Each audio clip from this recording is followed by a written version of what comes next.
Do you want to stream Packard Pokesat on your iPhone or BlackBerry? Download Stitcher free today at Stitcher.com. Stitcher Smart Radio, the smarter way to listen to radio. You're on in 3, 2, 1. This is Packard Pokesat, and I'm poking at your news. Good evening, everyone. Welcome to another fine edition of Packard Pokesat. I am your immutable and unmutable host, Packard Sonic, and joining us tonight for our 100th episode. Yes, this is episode 100.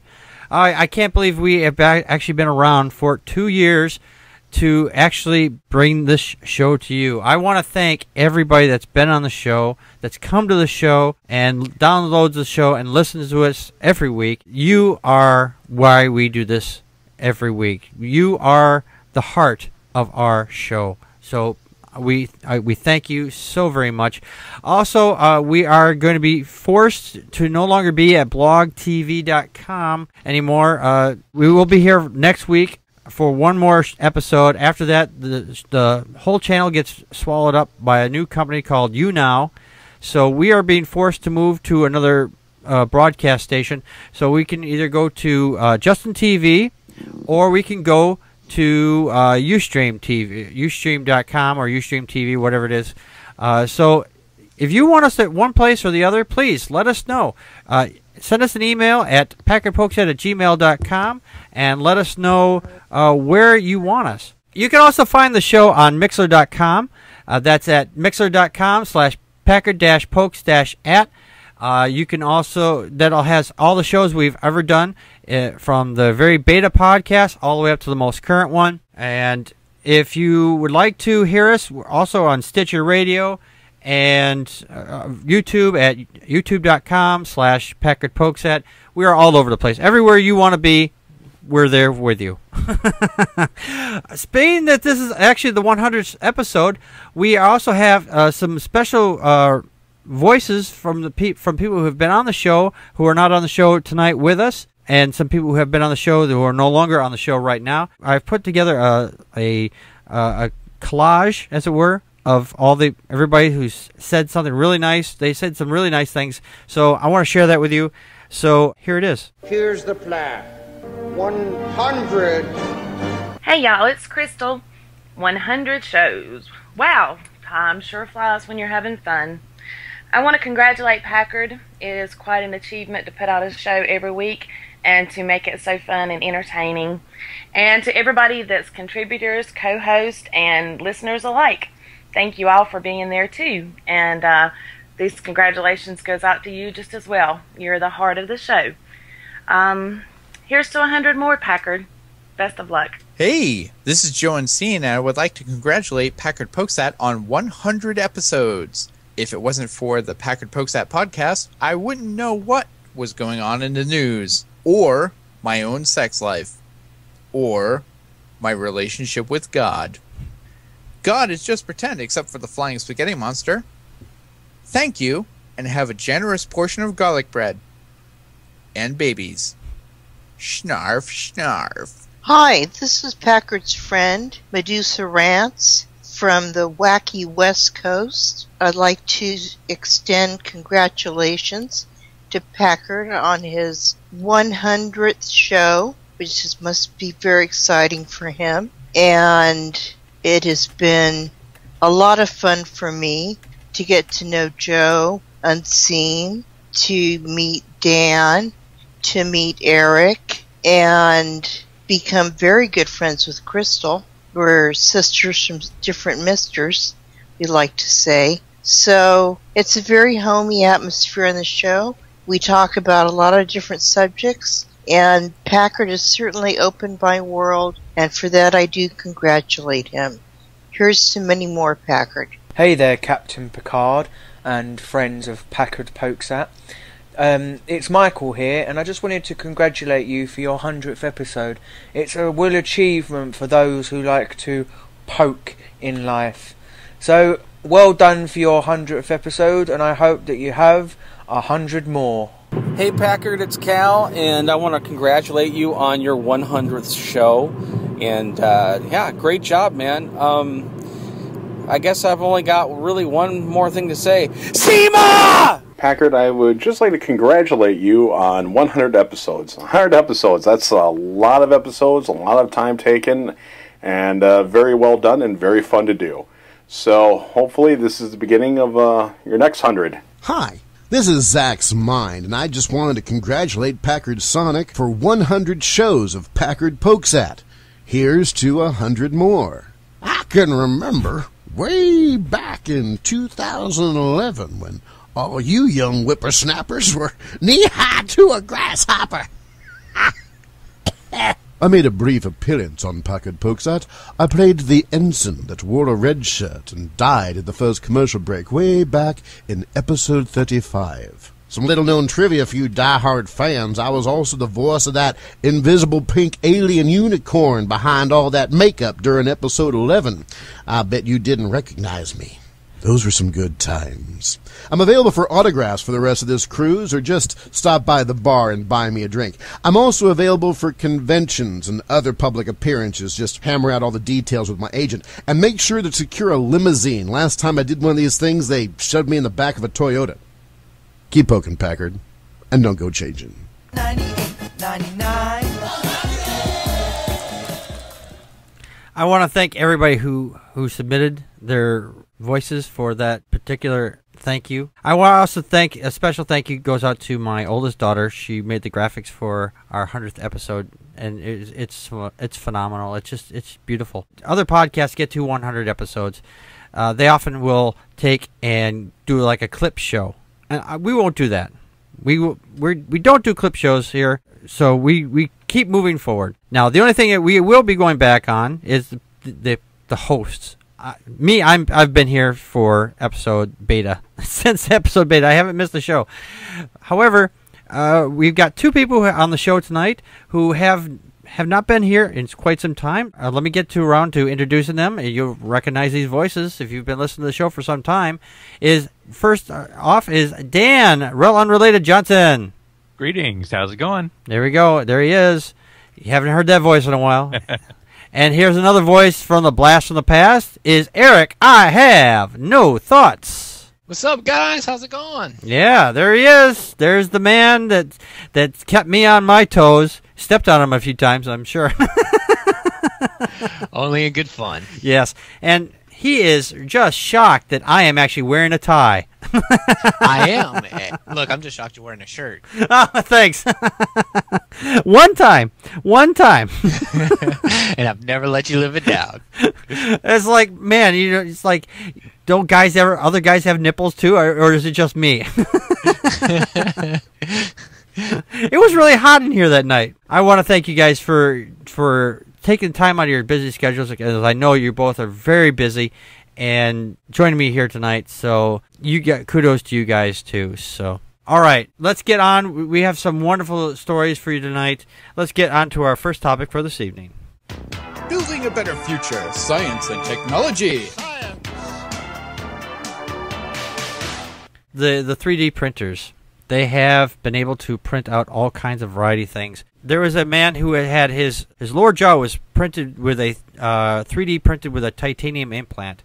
So what they've doing now is they're actually replaced this one man's or person, I think it's a man, with 75% of his skull with an implant. It's not titanium, but it's a polymer. It goes by the short of PEKK, biomedical polymer, and it's being printed using CAD files developed to fit each person individually. So it's like if you go to a store and you get your suit custom made and everything like that, so you have a real nice suit. That's what this is. It's custom made for you and nobody else. It's not like when people go get a hip replaced.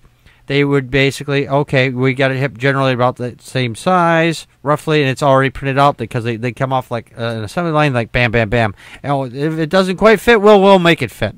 I'm pretty sure that's how that works. I might be wrong, but with this, you can get exact measurements. 3D printing is coming from all different directions. Now we've got this stem cell research. What more can this printer do? I mean, soon, I think we're going to be able to go to Burger King, and we're going to be able to print out a burger right there. We won't even have to worry about them cooking it. We'll just go, I'll have the Whopper and watch it print out right in front of us. Dan, your thoughts? 3D printers can make such cool toys too. Yes, they can. It's just crazy. Yeah, this is great. And yeah, you were pretty much right on the money with the hip thing. Guy I used to work with ended up having both of his hips replaced. And, you know, where there are, you know, different manufacturers and different models and different sizes, it's all off-the-shelf stuff. Yep. And every bit of this is all custom designed, custom shaped to fit the exact needs. So it's definitely a step forward for, you know, what used to be, oh, there's a hole in your skull. Well, we'll just have to leave it like there, and you'll have to be careful. Yeah. I mean, I've heard of, you know, people who were there in the war or whatever, they put like steel plates in their heads, you know, but that's not very safe, I would think. Plus, you know, I was looking at the picture here, and it has the logo right on the thing there. I mean, could you imagine that feeling that under your skin? There's an O, there's the X, yeah, there's like, and you can put a stencil on it. It's like, watch this, I can put a stencil and there's words come off my skull. Ah! Is that really that necessary that they need to put that on the logo right on the thing there? I mean, come on, who's going to see it? You know who to sue if something is wrong. I suppose, yeah, but yeah, who's going to see it? It's like, see, there's my logo. Eric, your thoughts? I think this is amazing technology, and what they're ending up doing with it is really great Star Trek sci-fi kind of thing. And it is, yes. I'm looking forward to see what it is in the future, and it just makes me think of the Big Bang episode where the two guys chipped in together to get one of these 3D printers, and then they the bubble dolls. Use it to make action figures of themselves. Yeah, because the action figures they got were looked like something that just like they took a couple heads from someplace else and just got and it was like, ugh, that looked really terrible. If you get a chance, you need to watch that episode. I've seen it. It's great. We have a lot of action figures here at the house, so you know we've got a lot to choose from. Someone's got to make an action figure of me. Of course, it'll be just me sitting here behind the desk. I think we've got one. I'll have to of get me? a picture of. Yeah, we've got a Packard Sonic action figure. I'll have to get a picture of it for you. More like a voodoo doll. You have an actual action figure of me. I am. Wow! If you really have that, I am so honored. How do you think Chaos gets your computers to crash all the time? Yeah, I think one of these that we've got over here is a Packard Sonic action figure. I'm not sure. Well, I'll look through and see. Okay. That's amazing. That's cool. Any last thoughts on that, Eric? Nope, that's it. Okay. All right, well, let's get on to our next story here. An astrobiologist found an ancient fossil in fireball fragments. Now, in this algae-like structure that was inside a Sri Lankan meteorite are clear evidence of panspermia. That's the idea that life exists throughout the universe. Back in last year, December 2012, a fireball basically lit up the sky over Russia, and the fragments went everywhere. They've been able to get a hold of these fragments. It says here that they put this under electron microscope, and it says the images were basically of the same kind of stuff the contents are basically that of fossilized biological structures that are basically the same kind of stuff of basic sea life. Basic algae was found in our world millions of years ago, billions of years ago, maybe even. So I think for me, this answers the question. There are questions in this, of course, but this has been something that came out over 30 or 40 years ago. That they said, life originated in space and it came to our planet. Here's more evidence that it doesn't take a god to create life. It just came from outer space. Boom. There it is. But it does need to be verified. It's still going through the process of being tested. But I think this is really, really cool, and I think it's another stepping stone on the stepping on the creationist ladder and squashing the whole theory of the Bible right off the bat. And I mean, hell, for me, it was squashed a long time ago. But I think this is another nail in the coffin. for the religious sects altogether, and all their beliefs of the beginning of the universe and the beginning of how life originated here on this planet. Dan, your thoughts? Yeah, this is interesting. Like you said, though, it's going to take a lot more in-depth study of what they've got to see actually what it is they've got. Diatoms from the algae are evidence in very great plentiful amounts around the world. Starting at the early part of the Jurassic period, around 200 million years ago. There have been huge asteroid impacts on the Earth since then that do eject quite a bit of material into space, and it's possible that this meteorite could have originated on the Earth 150 million years ago. An asteroid impact could have ejected some of that material into space, and we're just now running into it again. Oh, that's a possibility, too. That's one of the possibilities.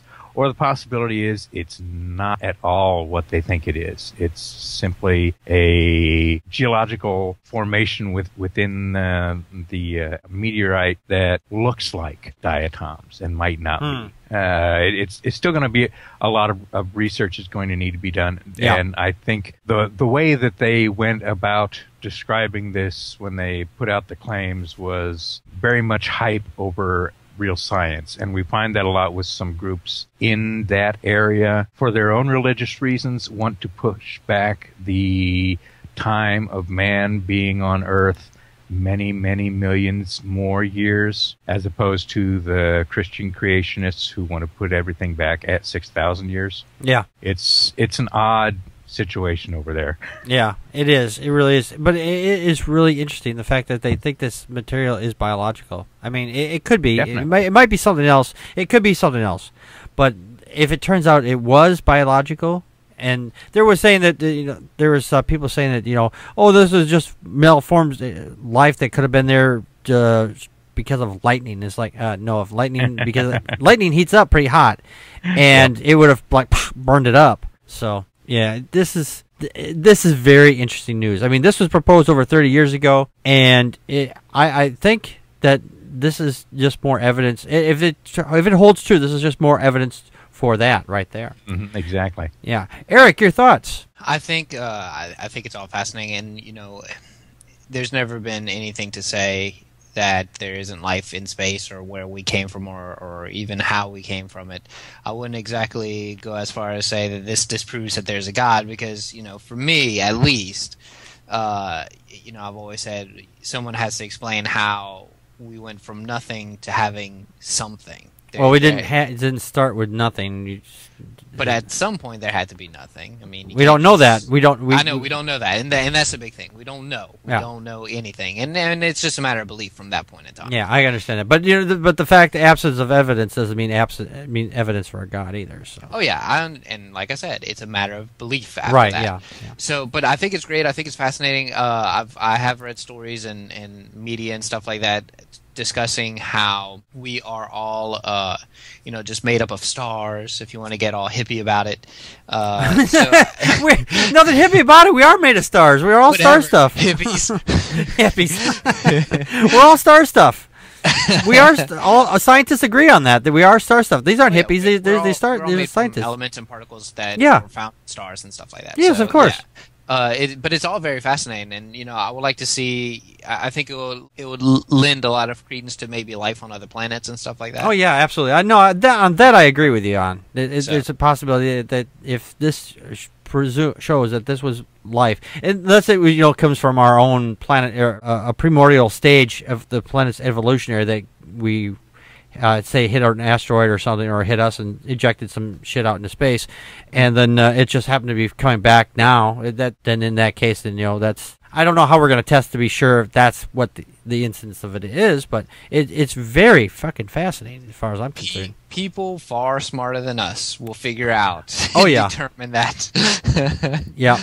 Yes, definitely more people way smarter than us. I mean, hey, we're just some schmoes on a podcast. That's right. I mean, we just guess what's really going on in reality. I mean, I'll choose option C. I don't know. We are just guessing, but I mean, we can sit here and we could gab about this all night long. on this one thing here, but it's still amazing. The fact is, if it turns out that life did originate in space, as they've shown here that it's a possibility, then Eric, you are on the nose there. That life could presume to exist elsewhere in the universe. I mean, it may not be human life because evolution doesn't take. Its goal is not to get to human beings, and that's where a lot of people lose their minds over. But life could exist somewhere else. We just don't know it. Maybe just trees. Who knows? Planets full of trees and weird animals. So anyway, all right. Well, let's get to our next topic for this evening.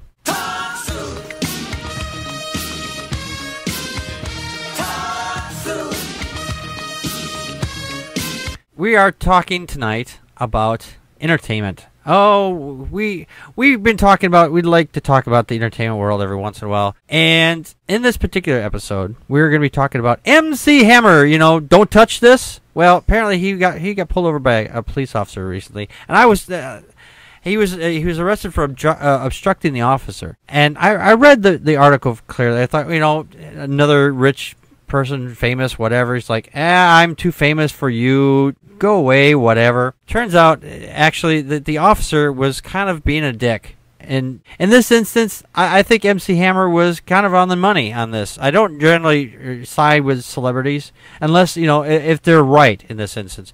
But in this particular one, he was said, after asking Hammer who the registered owner was, he became very argumentative and refused to answer the officer's questions. Well, yeah, I mean, just because you see a black man in a car doesn't mean that the car is fucking stolen. I mean, we've talked about race on this show a lot, and a lot of the times it does come down to race. And he tweeted this out. He says, chubby Elvis-looking dude was tapping at my car window. I rolled the window down the window, and he said, "Are you on parole or probation?"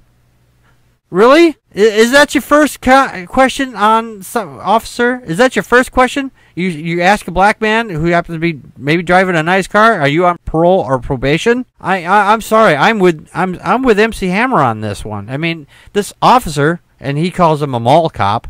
In this instance, I kind of agree. The cop is way out of fucking line. You don't go up to somebody and say, "Hey, are you on parole or probation?" The first words out of your mouth. Just because you're a black man? No. I'm sorry. I'm obviously not black, but it's inexcusable. Dan, your thoughts? Yeah, this is a situation of two egos coming to bat here, I think. Yeah.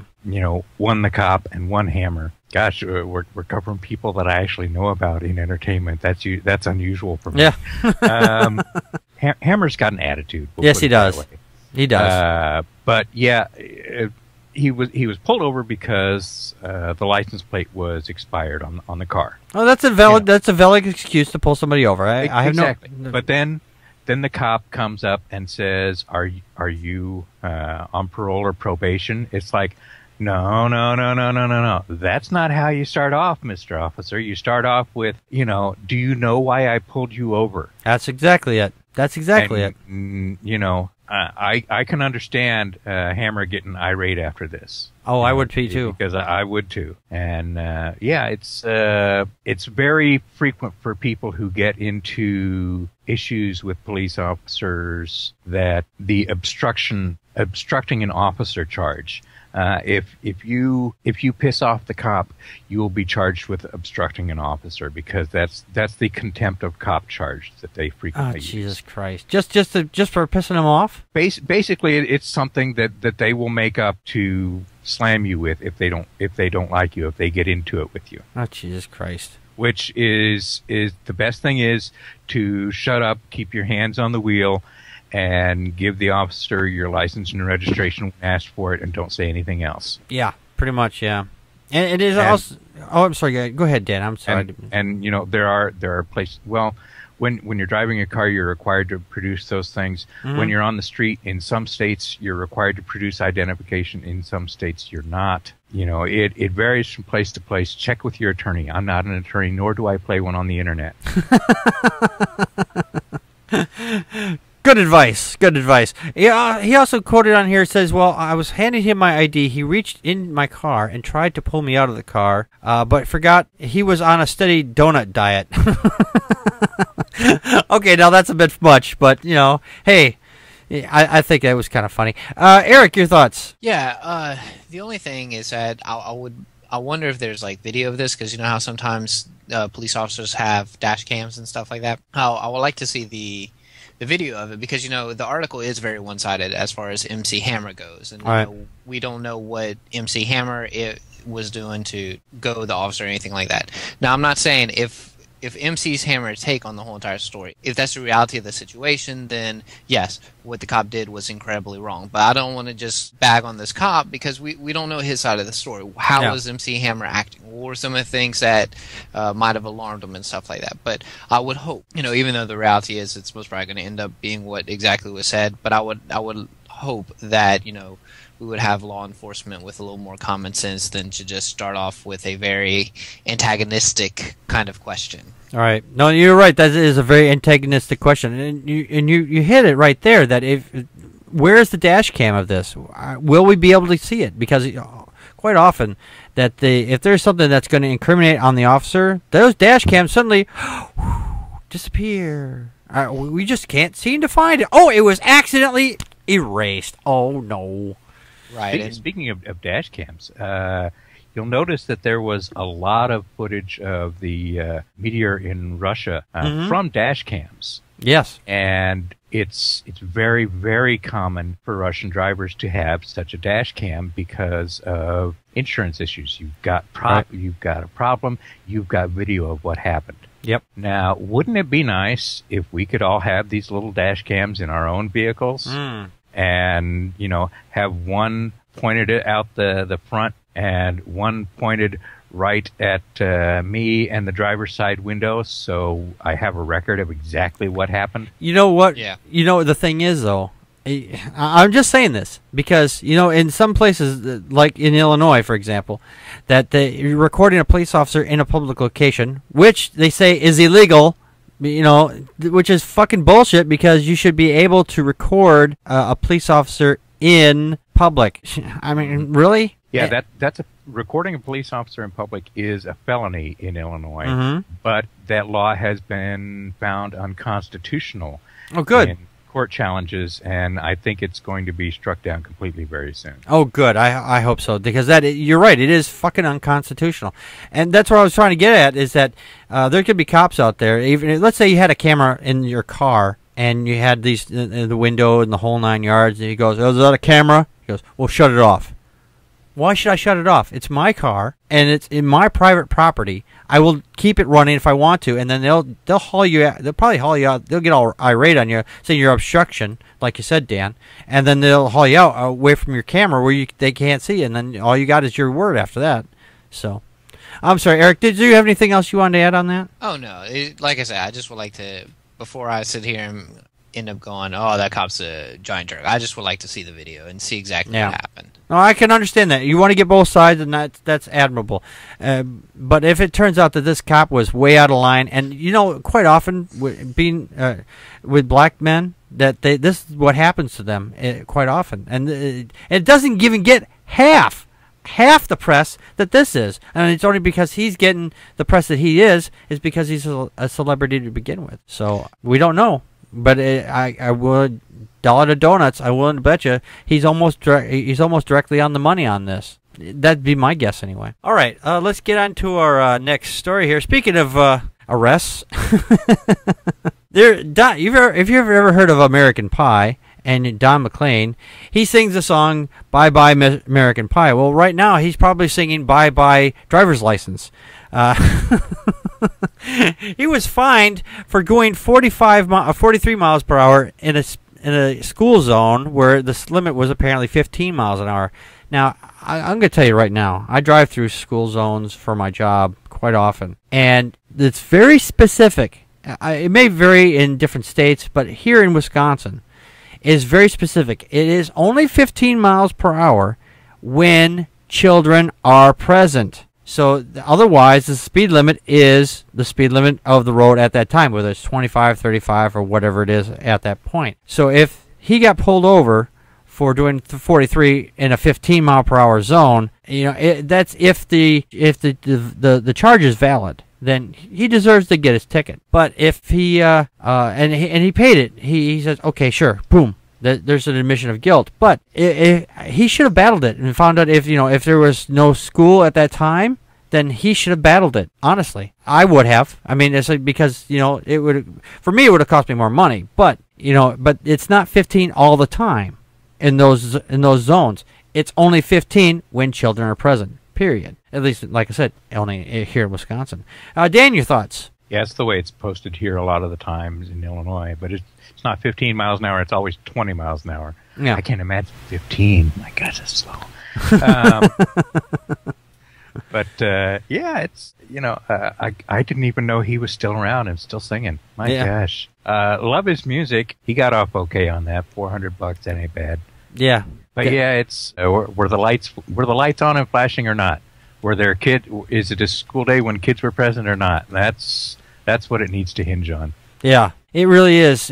I'm kind of torn on this. Like I said, it's if he did the crime, if it was schools, children present, then yeah, give him the ticket. Give him the ticket. Eric, your thoughts? For us, it's like a time, and I don't know if that's what you mean whenever you say if children are present, but for us, it's usually like, I don't know, during about an hour into school, an hour before school starts to an hour after it's in. And then, when an hour before school ends to an hour after school ends, like, I think that's usually the time we have, and we're not that slow either.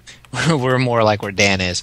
But, being a teacher and all that, children's safety is very important, and you have to be careful around those school zones because kids don't always pay attention. And it will take 5 seconds for you to be speeding along and hit a kid. I mean, I've seen vehicles run past buses and stuff like that. And it's like, oh my God, you need to pay attention to what you're doing. You can't just fly past places.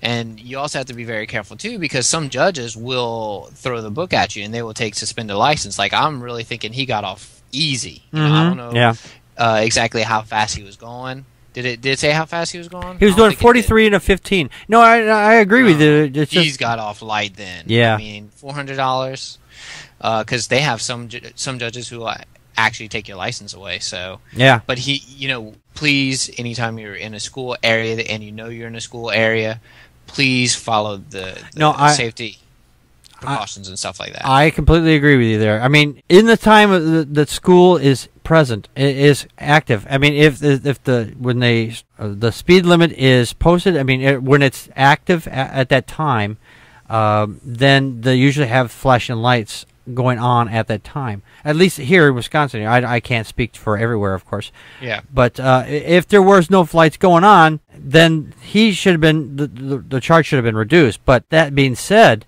again, if it's during school hours, then he's busted. Plain and simple. Right. Okay. That's it. Okay. I'm done. Okay. All right. Very good. Okay. Well, let's get going to our next topic.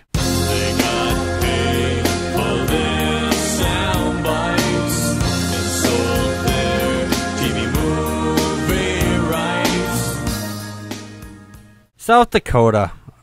What is going on over in South Dakota? Every time I turn around, something's going on in one of these states, either South Dakota, Arkansas, Louisiana, where you are, Eric. What?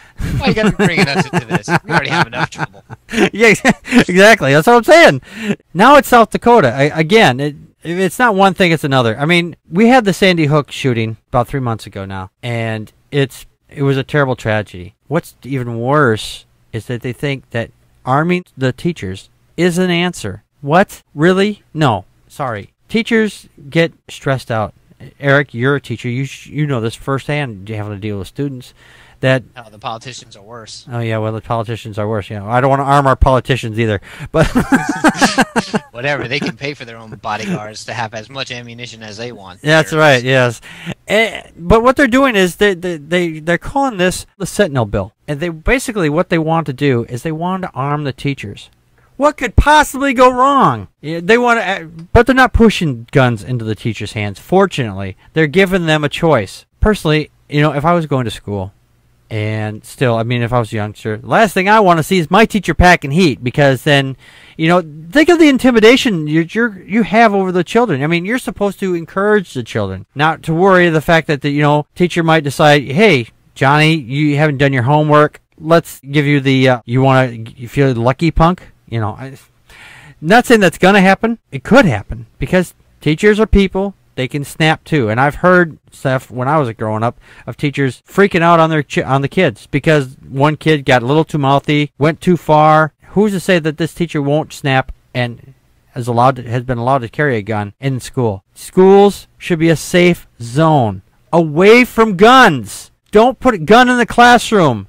Let's just say, for example, that this teacher, let's say he or she is packing heat. They put it in a location, student gets a hold of it, and the student freaks out, and starts shooting the other students. That's a possibility. We don't need guns in school. Let's keep the schools free from guns. Period. The answer is not more guns. Let's like saying, hey, we got a drug problem in this country. Let's add more drugs.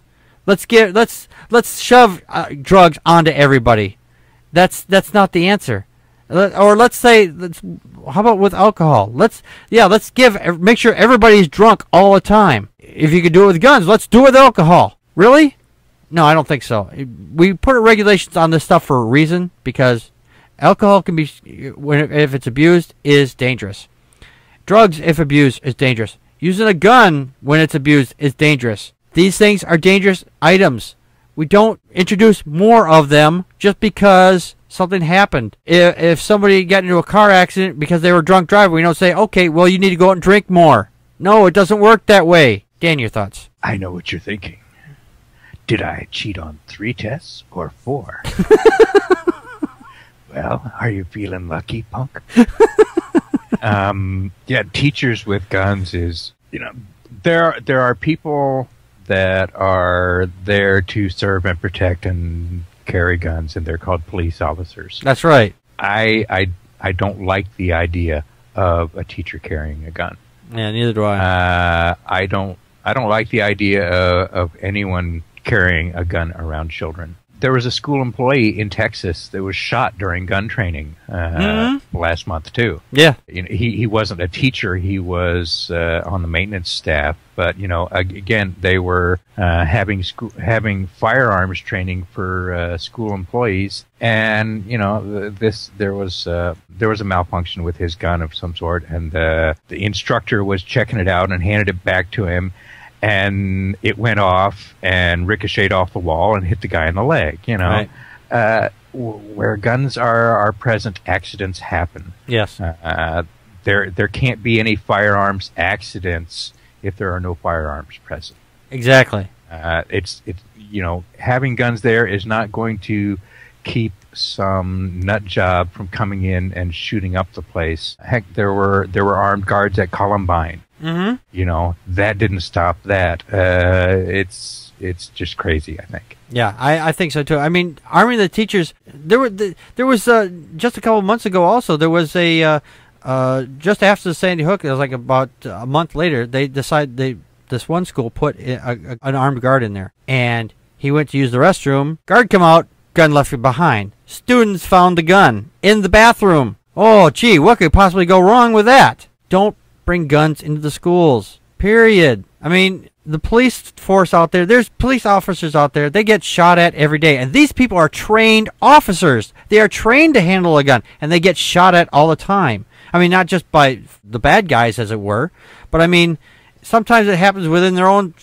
station. Look what happened out in California. That one officer who went rogue, he shot up a whole bunch of people. He was trained also. So don't think that just because you put a gun in somebody's hand that, hey, they're automatically an expert.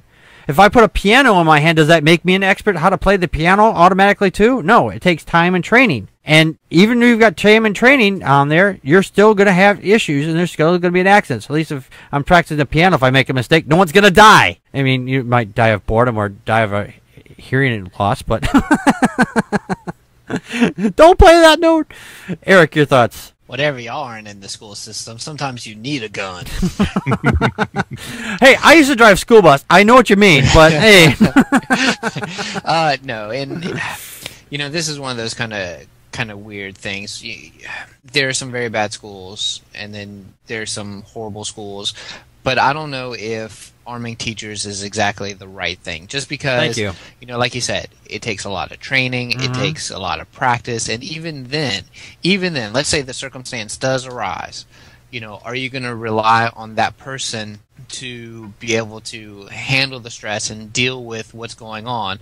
I mean, a popular story here in Louisiana is, one of the beliefs is, one of our governors, Huey P. Long, it is believed that it wasn't necessarily, I don't know who ended up shooting him, but it wasn't necessarily his shot that killed Huey P. Long, but his bodyguard shooting at the person who shot at Huey P. Long, and the bullets ricocheting everywhere and ended up killing him. Yeah.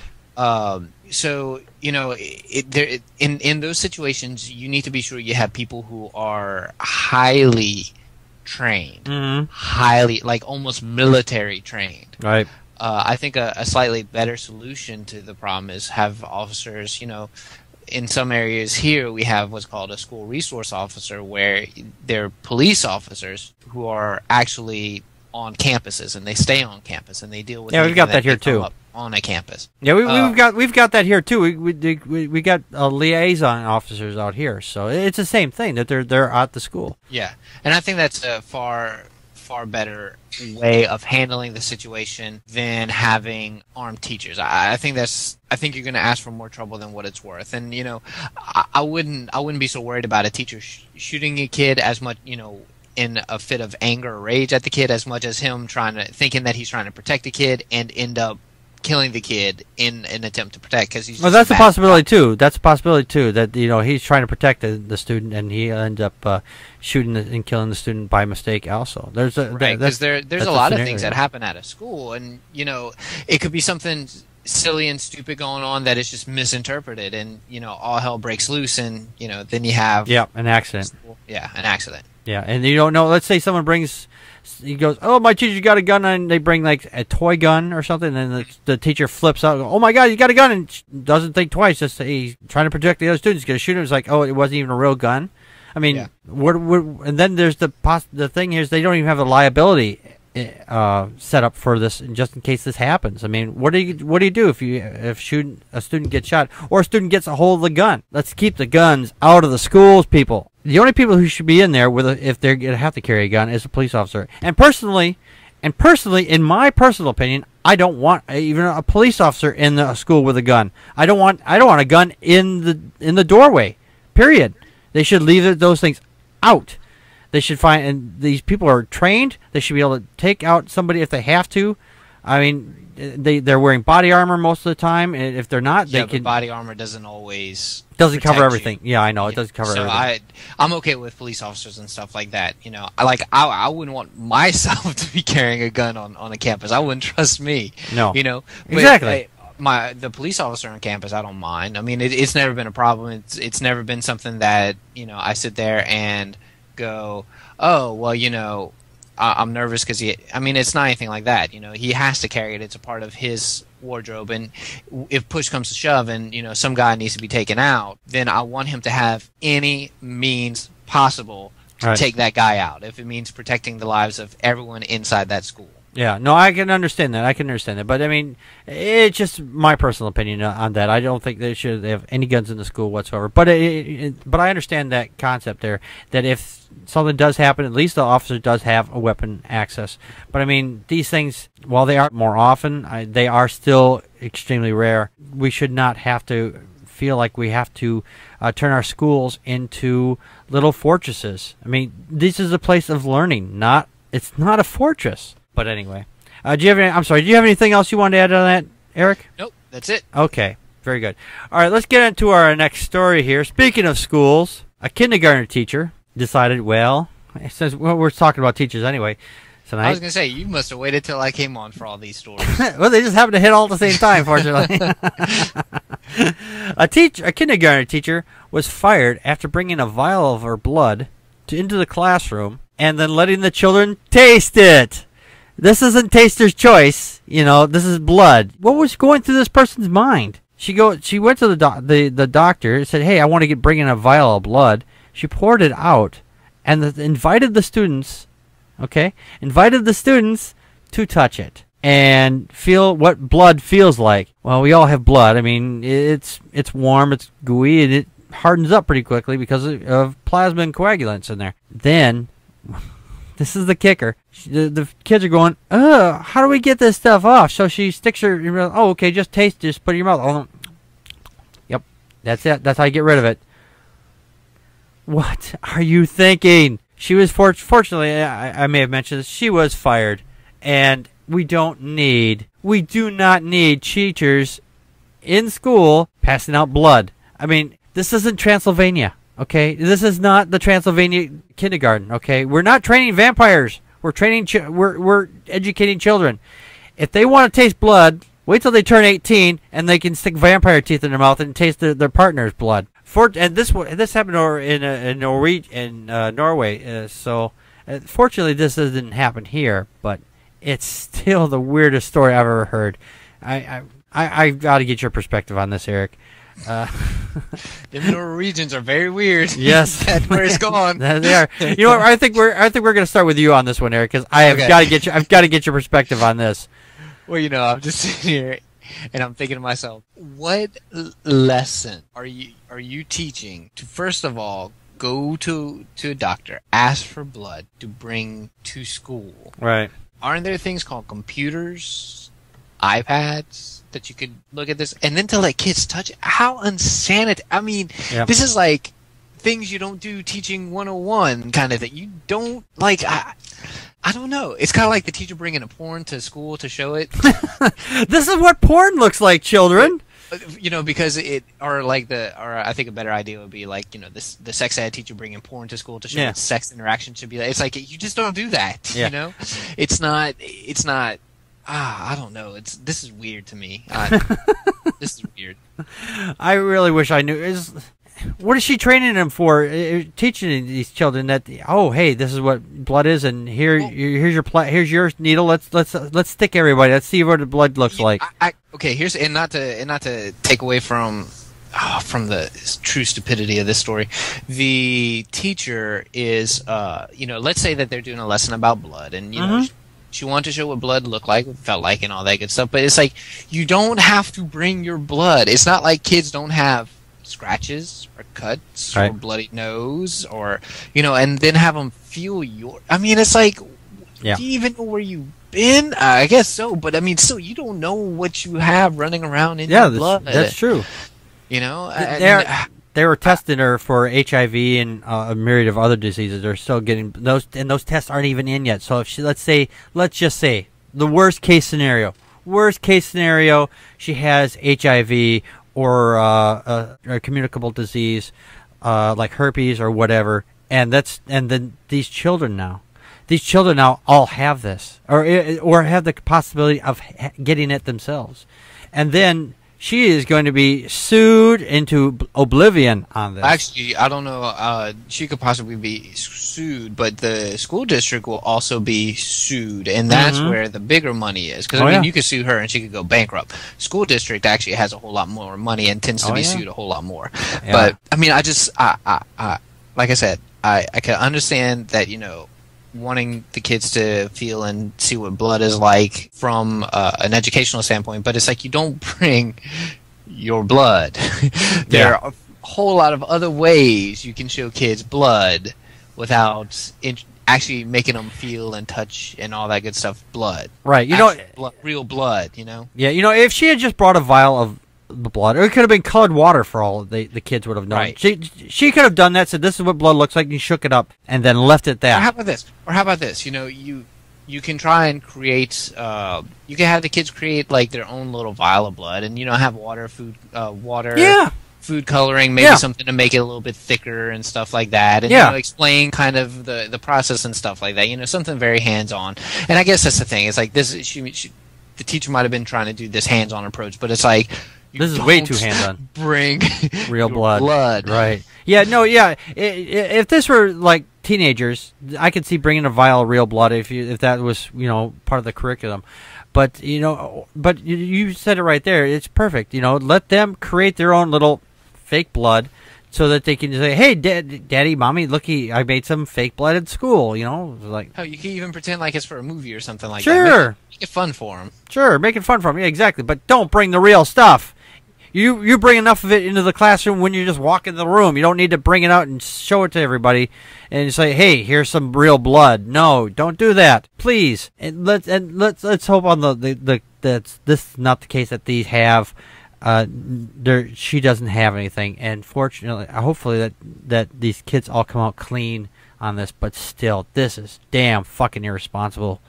Damn irresponsible. Dan, your thoughts? Hey, tastes great. Less filling. Lots of iron. Yeah. What in the hell was she thinking? What would make you think this would be a good thing to do? I have no idea. It's just completely beyond me. I don't get it at all. She obviously wasn't thinking. Sharing time in kindergarten. Show and tell. It's not a time to bring in a vial of your blood. I've got toys I can bring in and show. I don't need blood. Right. That's just it's weird and creepy. And she was a temporary employee. And past tense. She's not now. Right. Exactly. If it's a show and tell, let the students do show and tell. It's not show and tell for you. You're the teacher. You can do show and tell anytime you want. But go ahead, Dan. I'm sorry, I didn't mean to interrupt you. That's about it. Okay. That's just wow. Yeah, I was like, I saw this like, oh, this is weird. So anyway, all right. Well, let's get into our next topic for this evening. No sex, no drugs, no wine, no women, no fun, no sin, no you, no wonder it's dark. On this show, we have a tendency to beat up on the police, especially if they do something wrong. And that's fine, because sometimes they're human. They make mistakes, and sometimes they just are real idiots. In this instance, we're thinking, well, what does that have to do with religion? Well, it has a lot to do with religion in this instance. Down in Puerto Rico, an atheist cop said, "Hey, you have to give the prayer." He goes, "I don't want to do the prayer. I don't believe in God. I don't want to do the prayer." And he started to leave. They said, "No, you're staying, and we're going to do the prayer. You got to stay throughout the whole prayer." And then he was demoted for saying he did not believe in a God. How fucked up is that? I mean, like I said, I punish on the cops when they screw up on this show quite a bit. But this is inexcusable. This is inexcusable. Even in Puerto Rico, the United States Constitution stands. First Amendment, separation of church and state. Okay? You have to understand that. Down there, apparently somebody down there doesn't understand that. Puerto Rico is still technically a territory. So it's almost like it's semi-third world country-ish sort of type thing. Do not push your fucking religion in a government office. If this were a private business, then he may not have a leg to stand on. Because in a private organization, they want to pray, they're more than welcome to it. This is a government building. This is government property. You do not push a fucking religion in your goddamn public in a public building. Period. It does not happen. You are not allowed to do that. Dan, your thoughts? Yeah, I mean it's crazy. This kind of thing goes against both the U.S. Constitution and the Constitution of Puerto Rico, both of which are law of the land down there. Mm-hmm. It's just beyond me. What if one of the cops was Jewish? What if like Juan Epstein, Puerto Rican Jew from Welcome by Kotter? I can always think of that. Yep.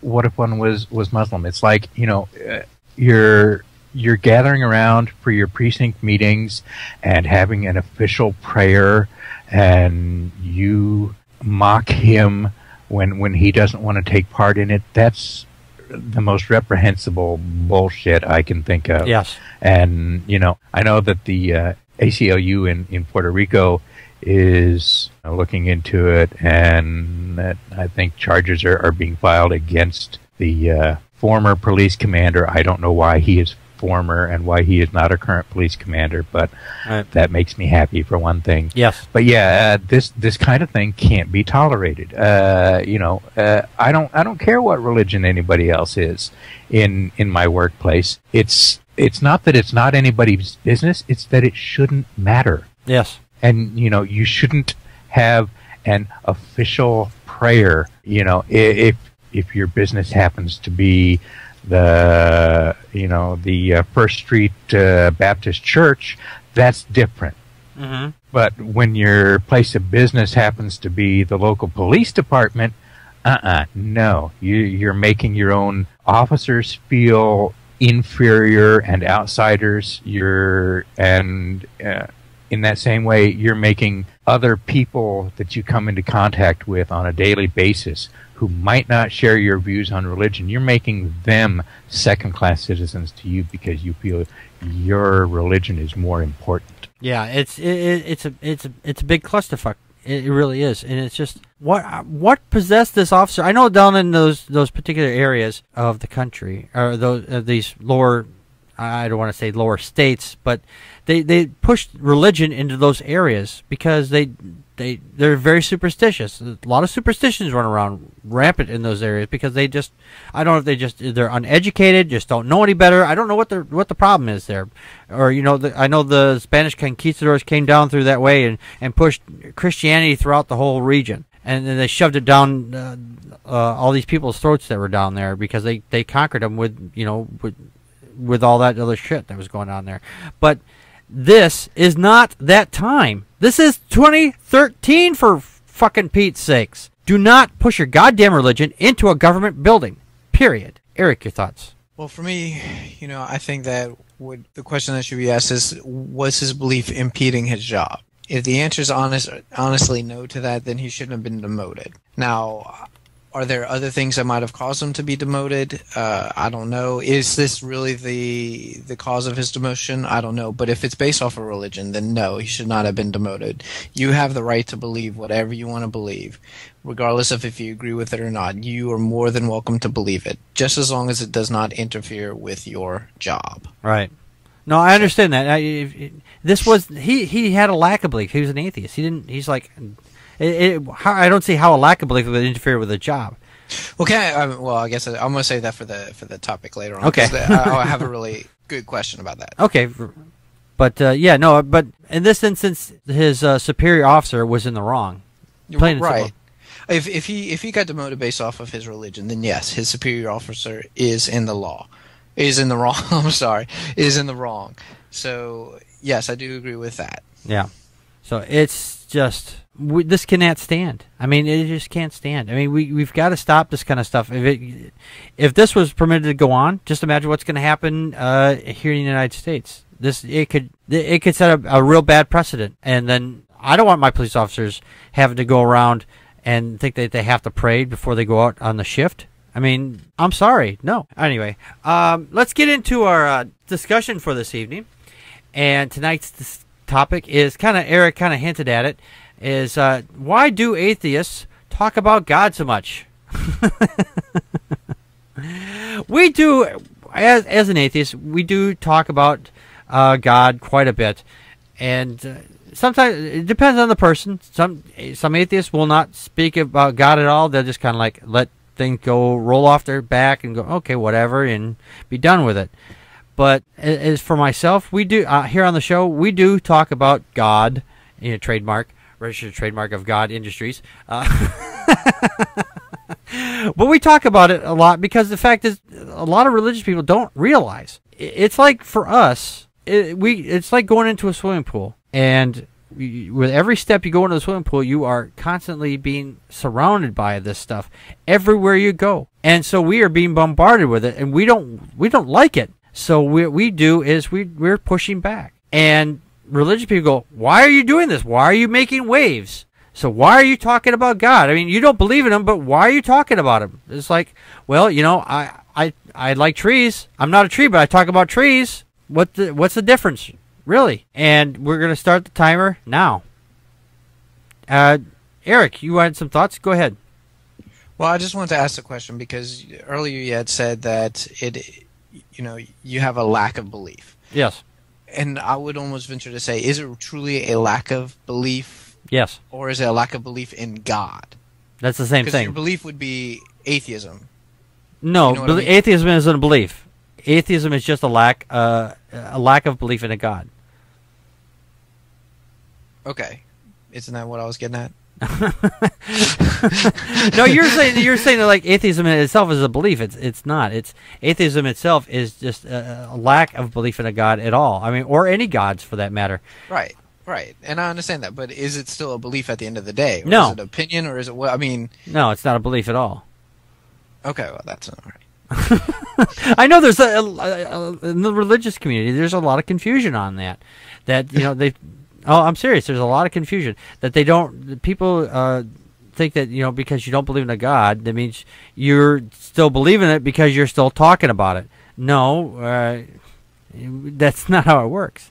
Well, and it's not that. It's like I don't believe that you talk about it because you don't believe it.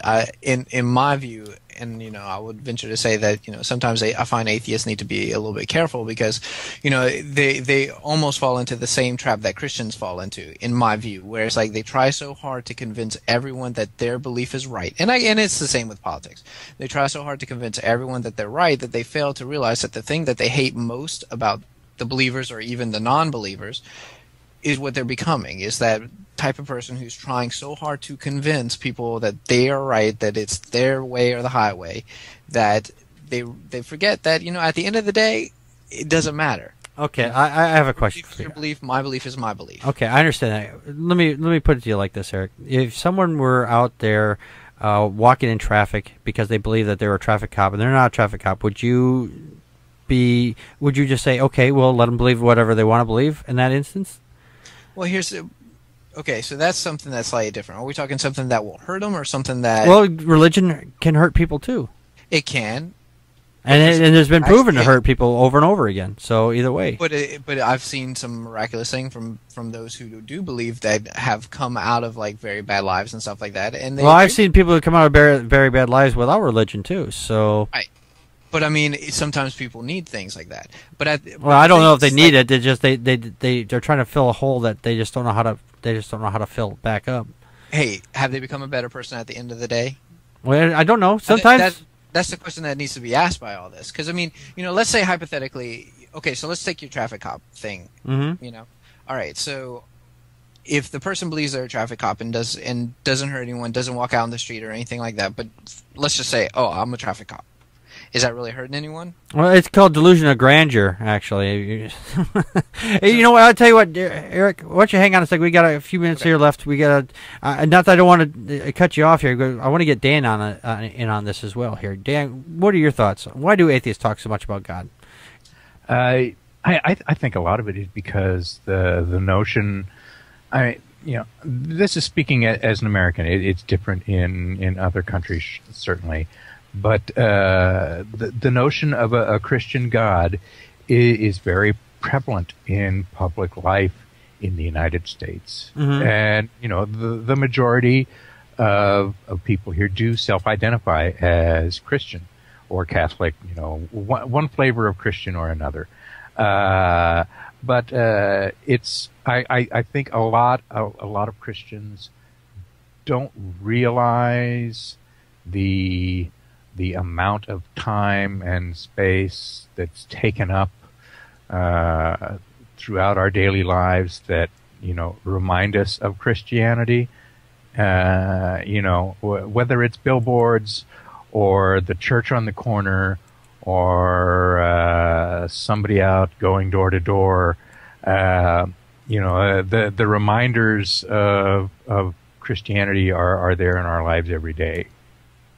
And I think a lot of people have just become immune to it, that they don't see it. It's not that it doesn't impact them. It's just that they don't see it because, they're one of the faithful, and that's just normal for them, they think. Yeah, it's like they've been immersed in the water. They're swimming in it. They just don't realize that there's the water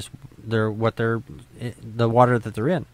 Yeah, but again, back to some of what Eric was talking about. I think you're right, Eric. There are I'd want to say proselytizing atheists. It's like, they want to convince everyone that religion is wrong.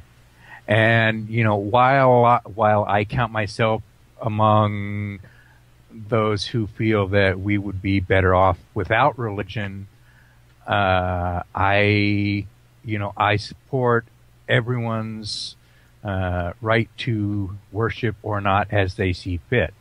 I'm certainly not going to, try to take religion away from anyone. Oh, did you have anything, Eric? Did you have anything you want to add back to it? Since Dan's taking a little break here. No, and I mean, I think it goes back to this. I'm on this show. I'm the religious one. Yeah. And for me, I don't view it as harmful to me. Of course, I'm not exactly out there telling everyone, "Oh, you're going to hell because you don't believe in God." Because for me, I thank you for that.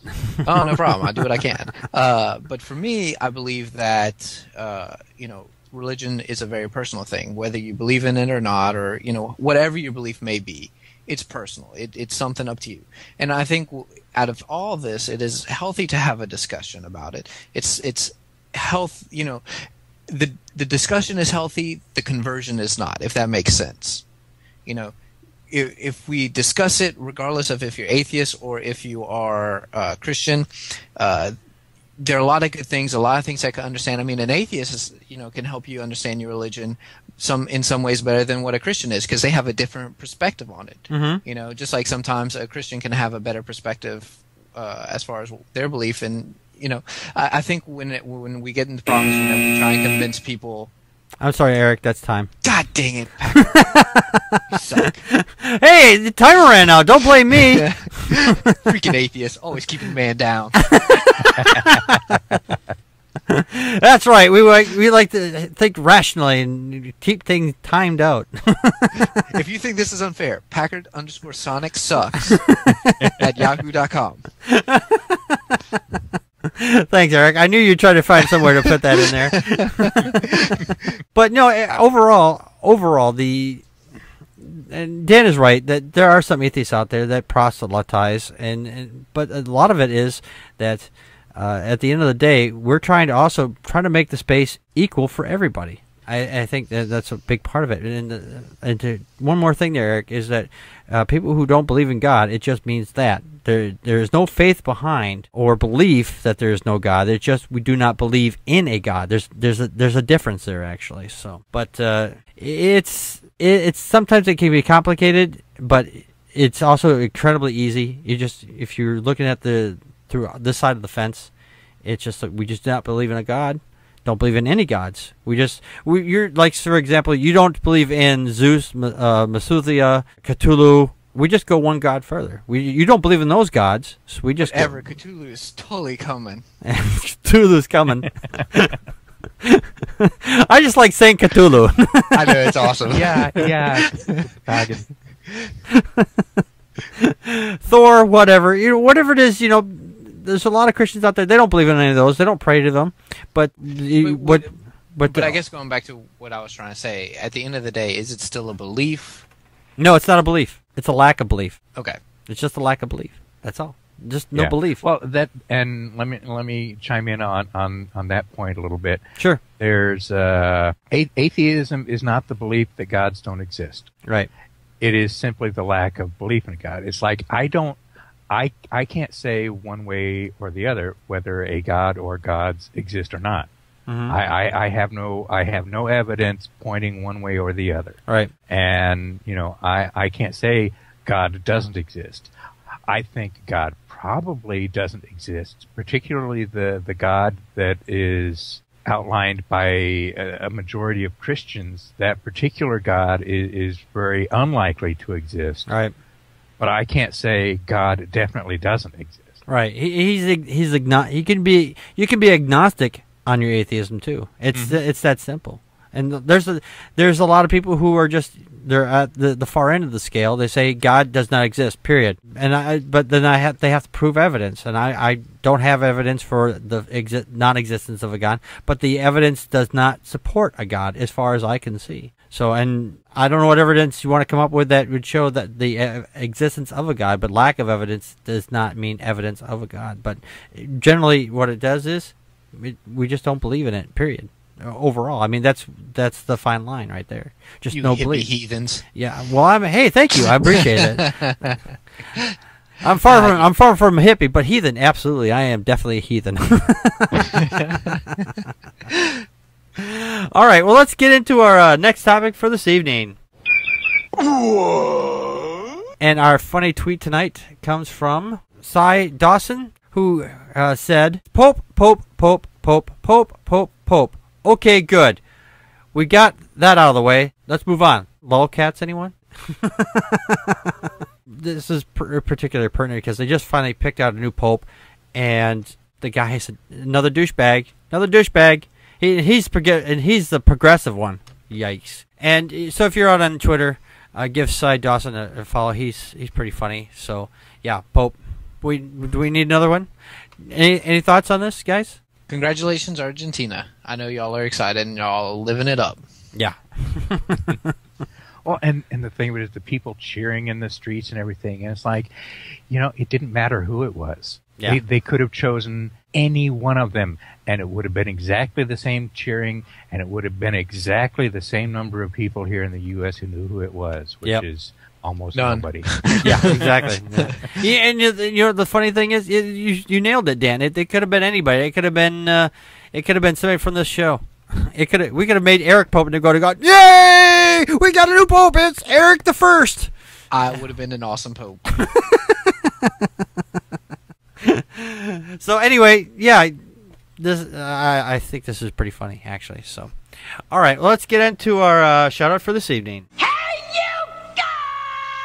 Our shout out tonight comes from Dan, and Dan, the shout out from you is for It's for Anya, dear Anya. That's at DearAnia.